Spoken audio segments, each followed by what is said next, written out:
So, a couple days ago, we heard about how the Levites, the Kohites were going to have to bear all this stuff. They didn't get an ox cart.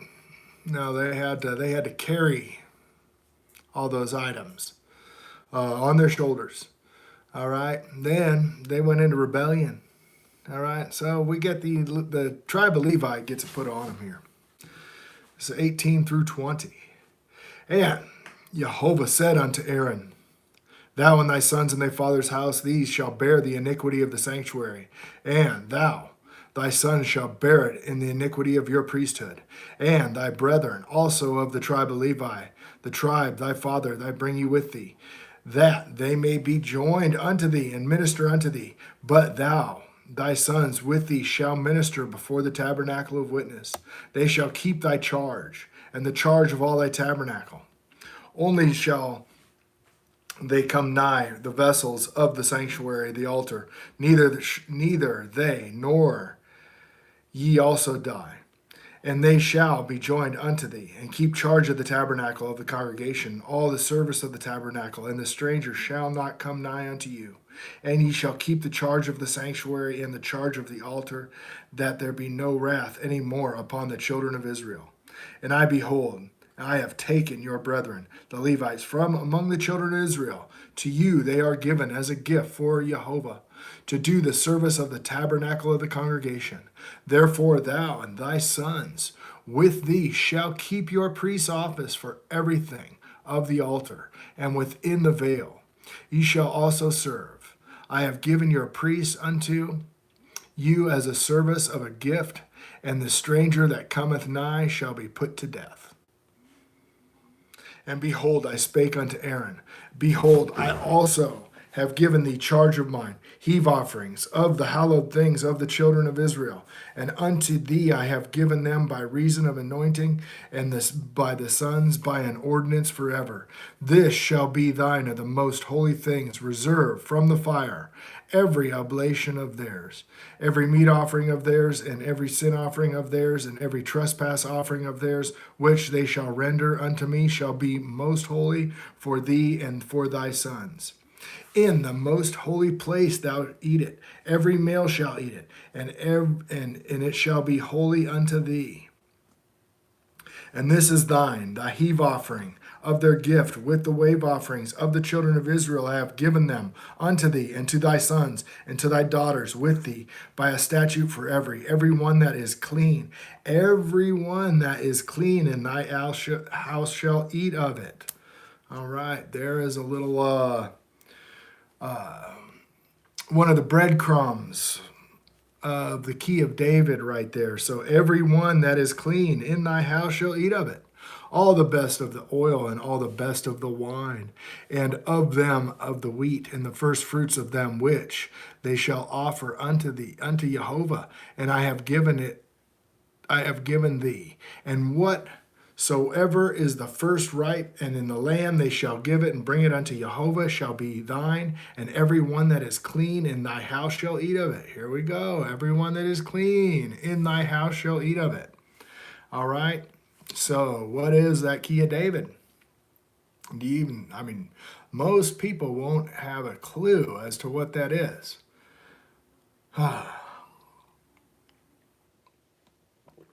It's a sanctification process. 3 days. No, not your wives, 3 days. That's why they can eat the showbread, folks. Why could David eat the showbread? Everything that opened the matrix in all the flesh, which we bring unto Jehovah, whether it be of men or beast, shall be thine. Nevertheless, the firstborn of the male shall surely redeem, and the firstling of the unclean beast he shall thou redeem. And those that are redeemed from the month old shall redeem, according to thy estimation, for the money of 5 shekels, after the shekel of the sanctuary, which is 20 gerahs. And the firstling of a cow, or the firstling of a sheep, or the firstling of a goat, thou shalt not redeem. They are holy. Thou shalt sprinkle their blood upon the altar, and thou shalt burn the fat for an offering made by fire, for a sweet savor unto Jehovah. Yes. And the flesh of them there shall be thine, and the wave, the breast, and the right shoulder are thine. And the heave offerings of the holy things which the children of Israel offer unto Jehovah I have given thee, and thy sons and thy daughters with thee, by a statute forever, as a covenant of salt forever before Jehovah and thee to thy seed in thee. All right. Your sacrifice, which is daily communication. We're no longer killing bull of blood and bulls of goats and all that stuff. It's the communication. It's supposed to be offered with salt. With salt. Conviction, folks. Okay, this is 18 verse 20. 18 verse 20. And Jehovah shall speak unto Aaron, then thou shalt have no inheritance in the land, neither shalt thou have any part among them, for I am thy part and thine inheritance among the children of Israel. And behold, I have given the children of Levi all the tenth in Israel for an inheritance, for their service which they serve, even the service of the tabernacle of the congregation. Neither must the children of Israel henceforth come nigh unto the tabernacle of the congregation, lest they bear sin and die. But the Levites shall do the service of the tabernacle of the congregation, and they shall bear their iniquity. It shall be a statute forever throughout your generations, that among the children of Israel they have no inheritance. But the tithes of the children of Israel, which they offer as a heave offering unto Jehovah, and I have given unto the Levites as an inheritance, as to inherit. Therefore I have said unto them, among the children of Israel they shall have no inheritance. And Jehovah spoke unto Moses, saying, thus, speak unto the Levites, and say unto them, when ye take the children of Israel tithes, which I have given you from them for your inheritance, then ye shall offer up a heave offering of it to Jehovah, even a tenth part of the tithe. And this is your heave offering, shall be reckoned unto you, as though it were of corn of the threshing floor, and as of the fullness of the winepress.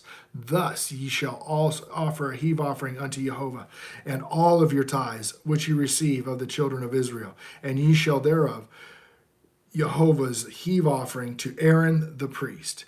And out of your gifts ye shall offer every heave offering of Jehovah, and all the best thereof, even the hallowed part thereof, out of it. Therefore thou shalt say unto them, when ye have heaved the best thereof from it, it shall be counted unto the Levites as the increase of the threshing floor, and as the increase of the winepress.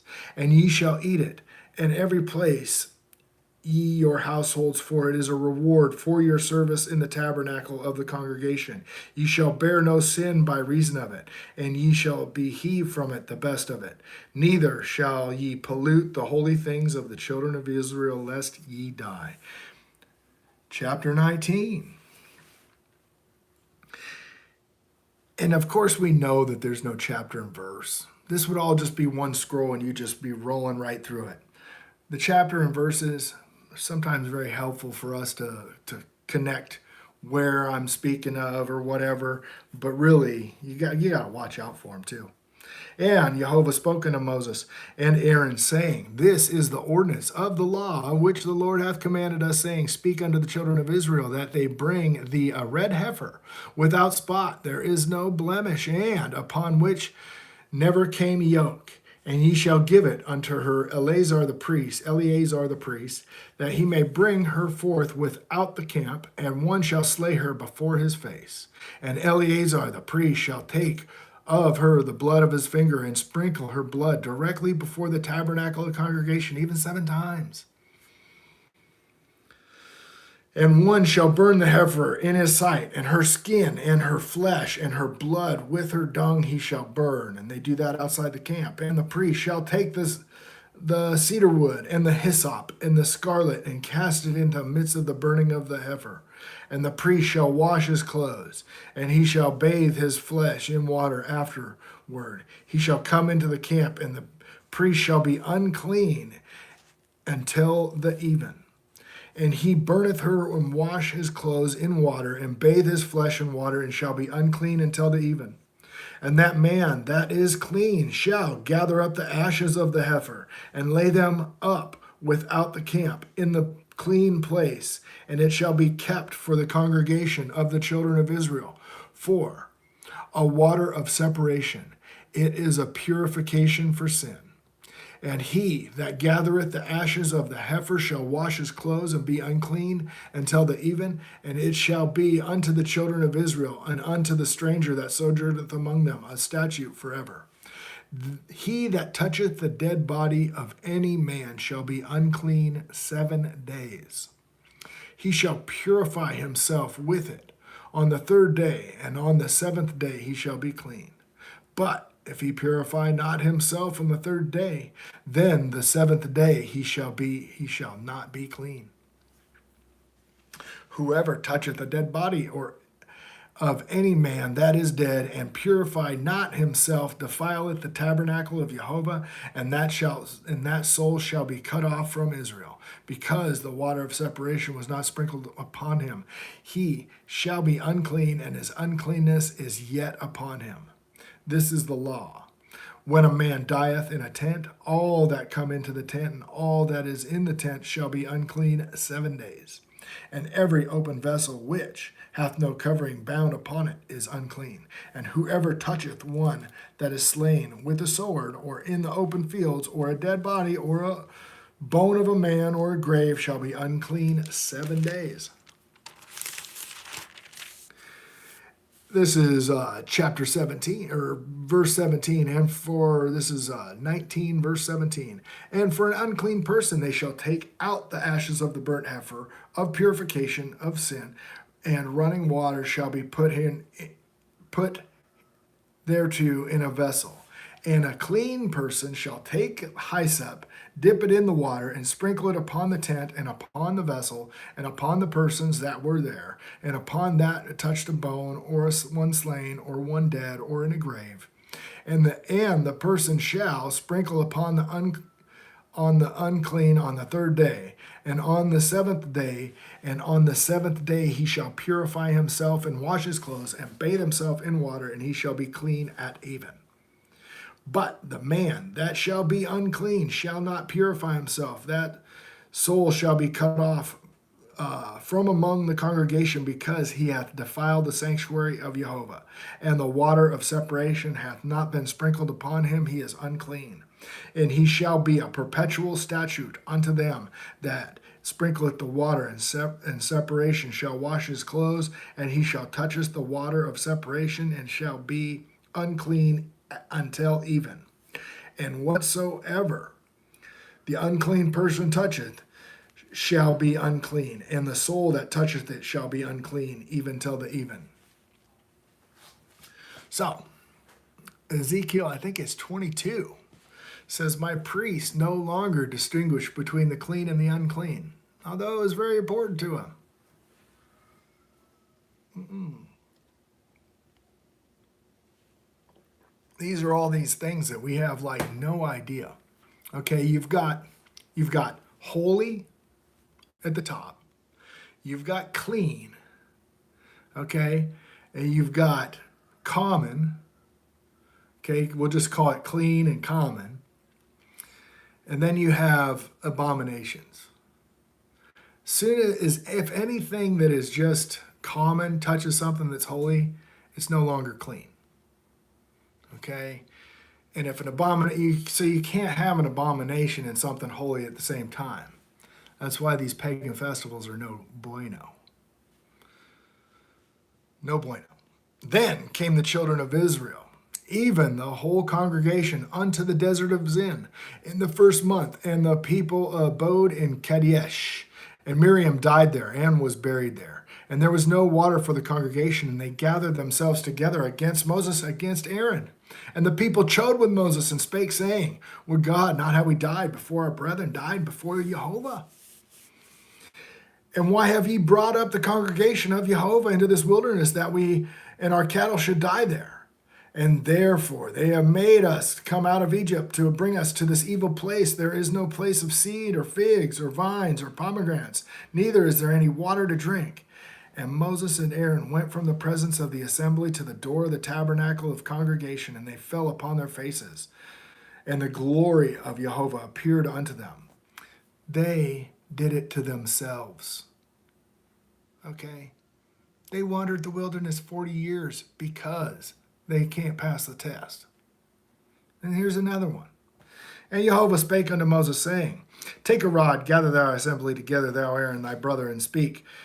Speak ye unto the rock before their eyes, and it shall give forth water, and thou shalt bring forth water to them out of the rock. So thou shalt give them the congregation and their beasts to drink.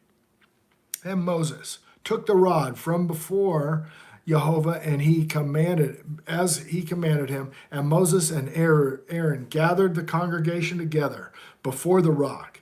And he said unto them, Hear ye now, ye rebels, that we must fetch you water out of this rock, that we must fetch you water out of this rock. And Moses lifted up his hands, and with the rod he smote the rock twice, and the water came out abundantly, and the congregation drank, and their beasts also. Guess what, folks? What did he just say? Speak to the rock, and he smote the rock twice. Okay, he was told to smote the rock at Horeb. He was told just to speak to the rock. And then he also said that it was he and Aaron that were going to bring the water out of the rock. No. Wrong answer. Who wouldn't be at wit's end when you're trying to herd cats through the wilderness, and you're in the wilderness all the time because of their rebellion? Of course you'd be frustrated. How could you not be frustrated? And Jehovah spake unto Moses and Aaron, Because ye believe me not to sanctify me in the eyes of the children of Israel, therefore ye shall not bring this congregation into the land which I have given you.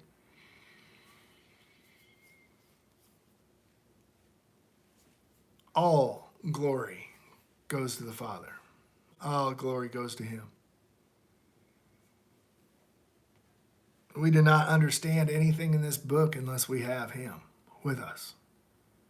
I know people that read this book, pastors that read this book a lot and have read this book a lot, and they don't understand jack. They understand like to the point where they're 180 degrees wrong.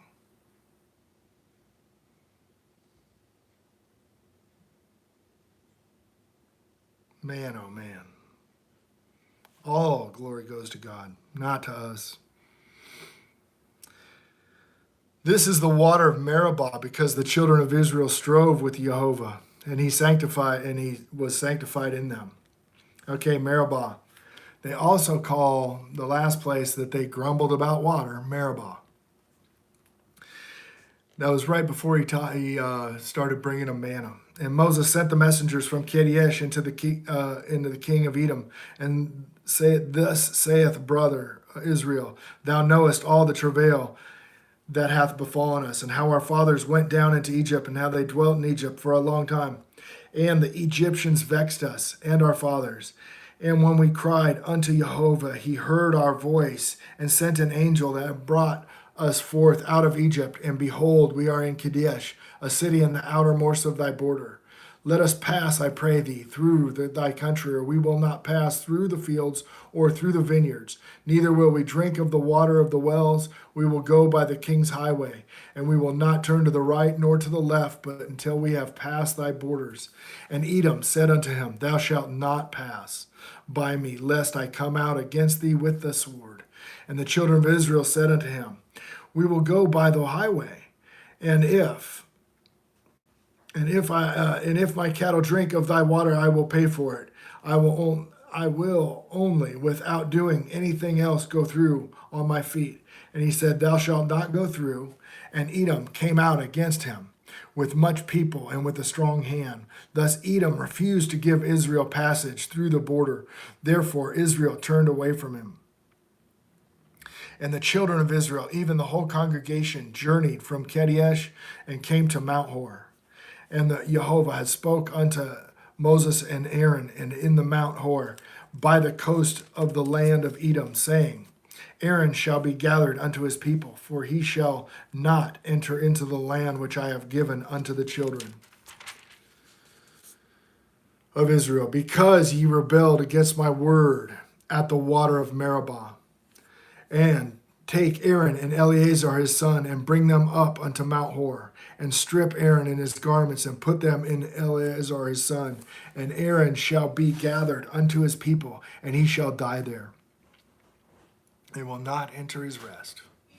And Moses did as Jehovah commanded, and they went up unto the Mount Hor in the sight of the congregation. And Moses stripped Aaron of his garments and put them upon Eleazar his son. And Aaron died there at the top of Mount. And Moses and Eleazar came down from the mount. And when all the congregation saw that Aaron was dead, they mourned for Aaron 30 days, even all the house of Israel. All right, that is Numbers 18 through 20. Meribah.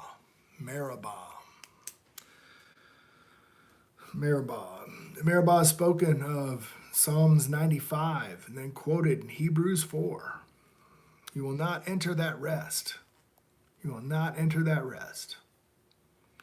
That rest in Hebrews 4 is, the Greek word is, for eternal rest, is kapatusis.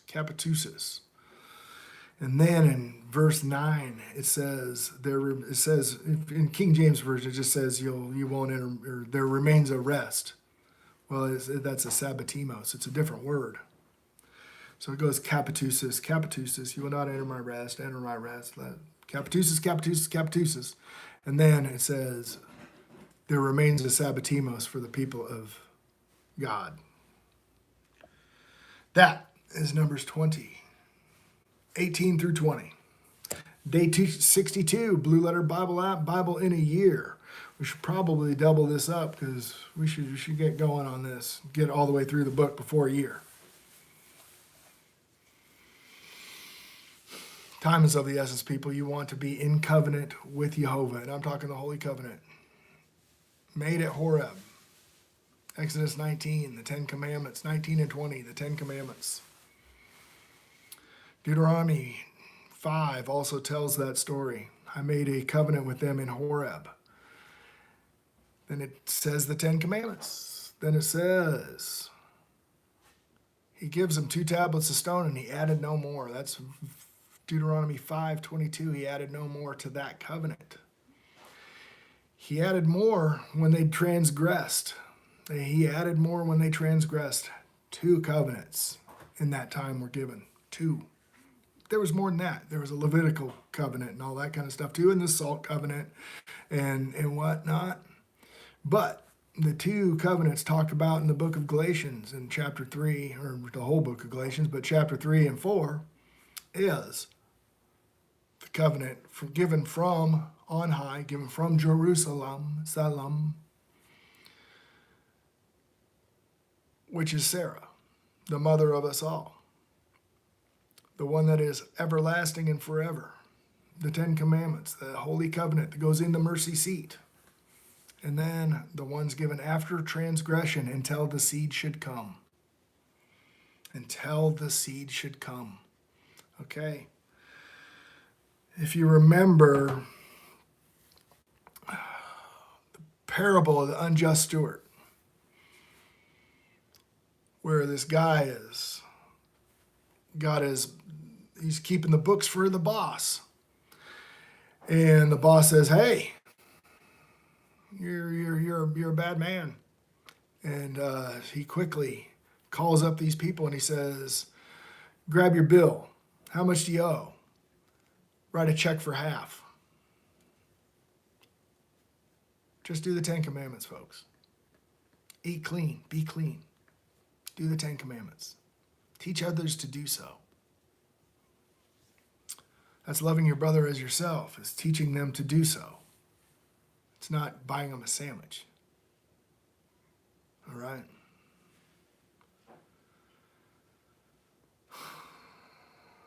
Loving your neighbor as thyself is Leviticus 19. Read verse 15 through 19. Okay, that's loving your brother as yourself.